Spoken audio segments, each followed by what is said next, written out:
Hello team, this is Kenitra and I'm coming to you today with a video learning on CRS scores, your clinical respiratory score for our respiratory patients, or asthmatic patients. And I'm also going to be tying in the workflow for rapid steroid administration for asthma exacerbation patients.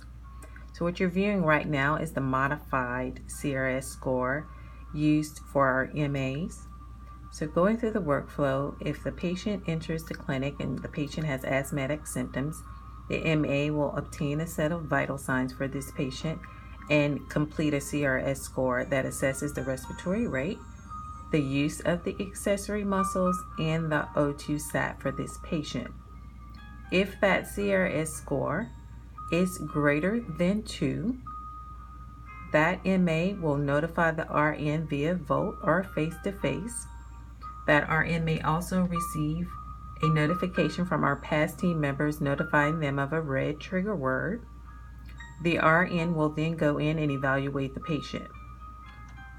The RN will complete the CRS score by assessing the respiratory rate, auscultations, use of accessory muscles, mental status, the O2 sat, and the color of the patient.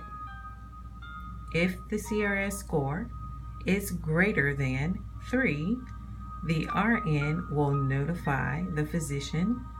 The physician will then visit with the patient, assess the patient, and determine if the patient needs the rapid steroid administration and the nebulizer treatments.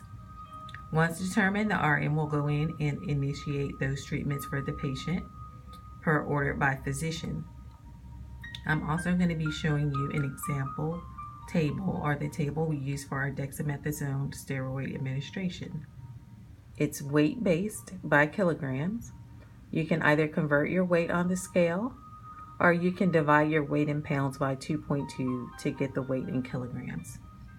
I have 3 examples that I have for you that I'm going to have you complete on your sheet of paper and turn it in to me. Review of a 3-month-old, a 6-year-old, and a 2-week-old that enters the clinic. I'd like you to complete their CRS score. I'll give you an example to go over so that you have a greater idea of what the expectation is. So here's our CRS cards that we are able to attach to our badges. And I have a 2-year-old patient who enters the clinic with a respiratory rate of 35. So that would be scored here. This patient also has mild retractions. That's going to be scored here. The patient has an O2 sat of 88%. That's going to be scored here. Using the MA modified CRS score, this patient has a 0 plus a 1 plus a 2, which gives them a CRS score of 3. This means she would notify the RN and go through the workflow. Please complete your examples and turn them in. It's been my pleasure to review CRS scores with you today.